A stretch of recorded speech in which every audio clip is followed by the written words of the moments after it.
The Lid. A sermon for the Church of Sophia, May 31st, 2026. Blue moon in Sagittarius.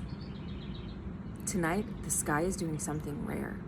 We have a blue moon, the second full moon of the calendar month, rising in Sagittarius. The moon that wasn't supposed to fit, the one that showed up anyway. Sagittarius is the sign of truth-telling, of expansion, of the archer who pulls back and aims at what is actually there, not what she wishes were there.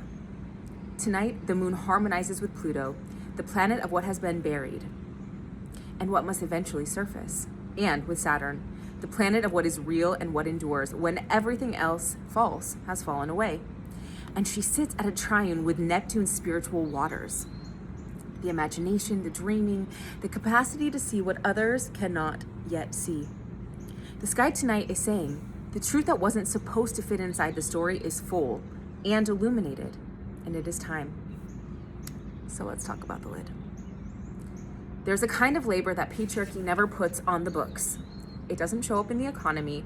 It doesn't get counted in the hours women spend keeping households alive, keeping children fed, or keeping men emotionally regulated, as if that's really our freaking job. It is older than all of those, and it is more expensive than all of those. It is the labor of not seeing, the labor of holding down what you know.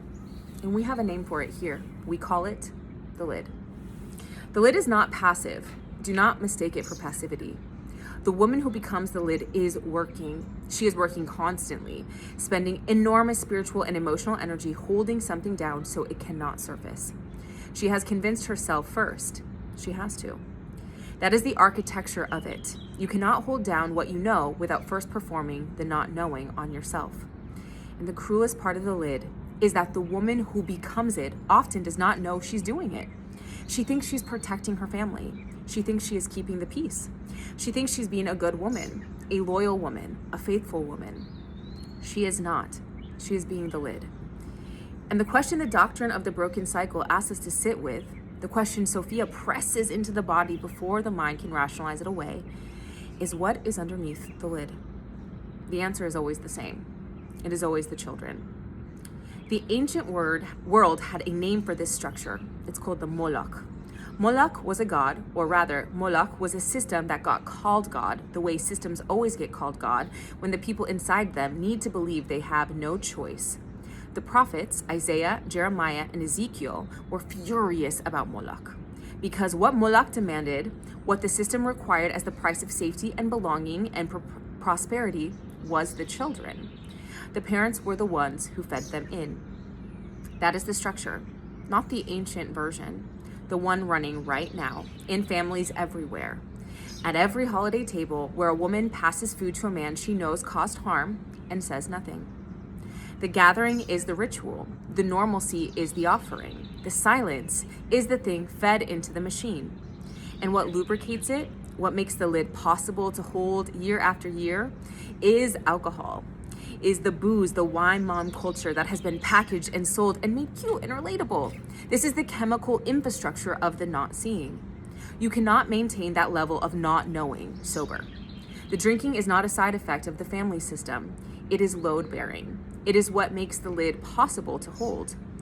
And in the unseeing, the fog of the gathered, compliant, chemically assisted not seeing, anything can happen to the children.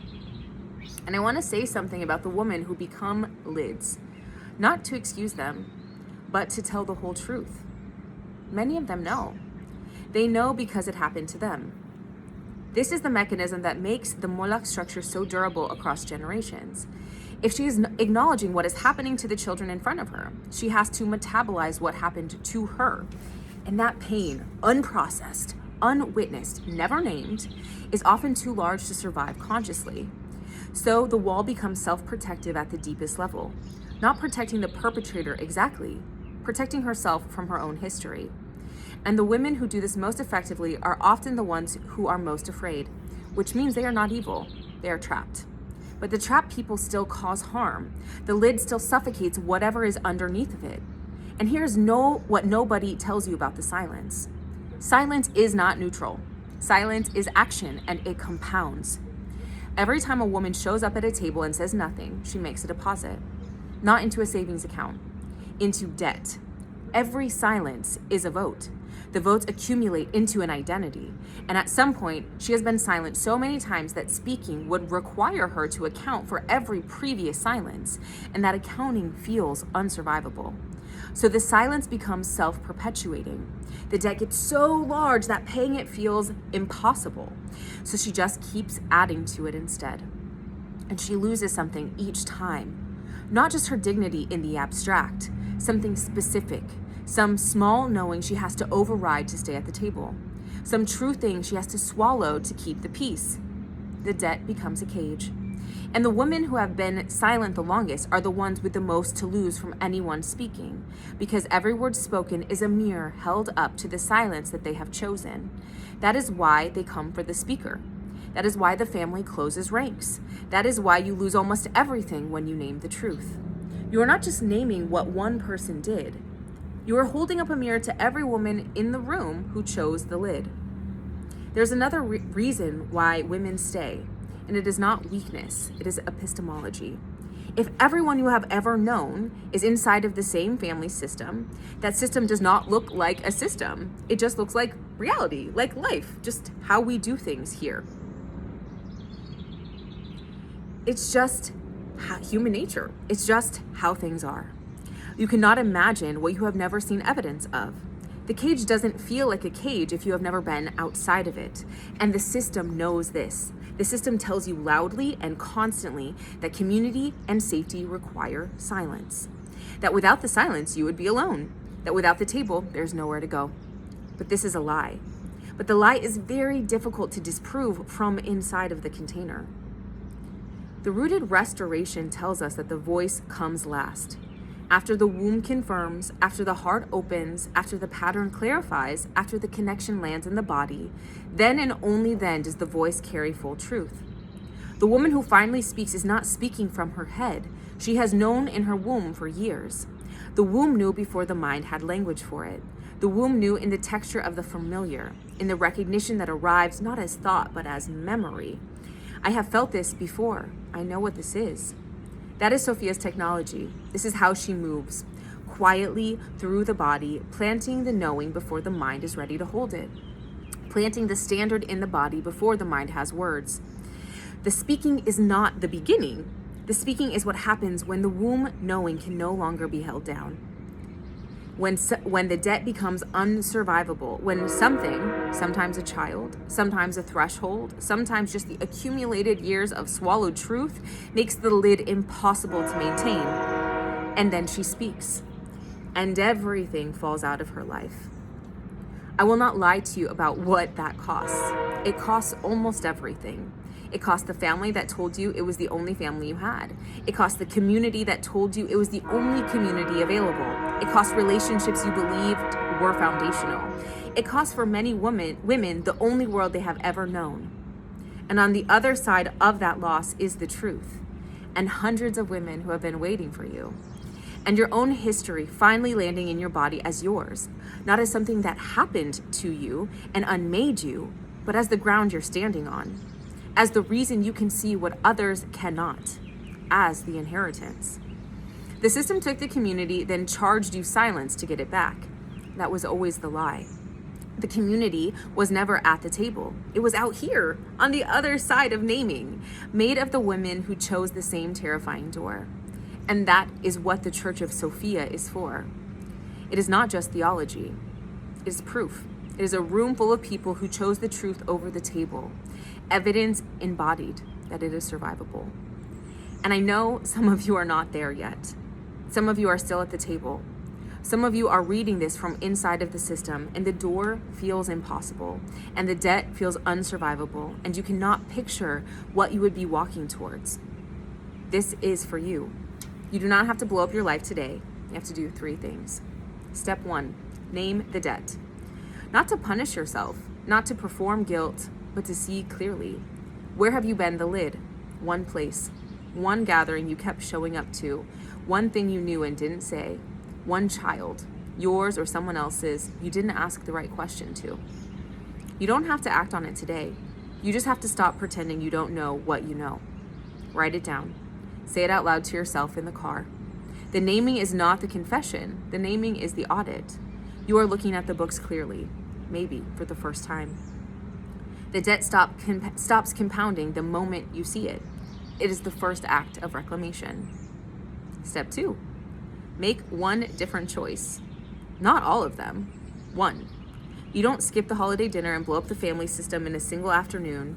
You make one different choice than the one you made last time. You don't laugh at the comment. You don't explain away what the child just told you. You don't pour that second glass that makes the not seeing possible. One withdrawal. One moment where you just let yourself know what you know without immediately covering it up. You are not dismantling the wall today. You are moving one brick, and that brick is yours. You placed it, and you can take it back. The wall does not fall all at once, but if it cannot stand if enough women remove one brick. Step 3, find your witness. You cannot do the audit alone. The silence was installed in isolation, and it cannot be uninstalled there. One woman, not a movement, not a community yet. One woman you will tell the true thing to. One woman who will not require you to perform the not knowing. One woman who will hold what you actually know without flinching. And you will hold hers back. That is Sophia's oldest technology. 2 women, this truth spoken out loud between them. That is a loud train. And this is what Nature Church is all about, people. 2 women, the truth spoken out loud between them. The lie requires isolation to survive. 2 points of contact, and it cannot break, or it cannot hold. That is the entire network in seed form. That is how it starts. That is how the wall comes down. Not all at once, but brick by brick, woman by woman, one true thing at a time. Tonight the blue moon rises, the one that wasn't supposed to fit, showing up full and illuminated anyway. She does not apologize for being here twice in 1 month. She does not dim herself to make the calendar more comfortable. She just rises.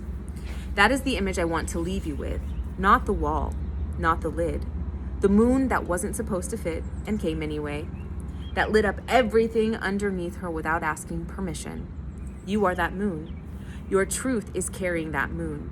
You are always going to be full. It was always going to rise. Sophia has been waiting for it. She's always been waiting. Now go, and may you be blessed. May you have the courage to look at what you know. May you find one woman who will hold it with you. May you remove one brick from the wall you did not build alone and do not have to dismantle alone.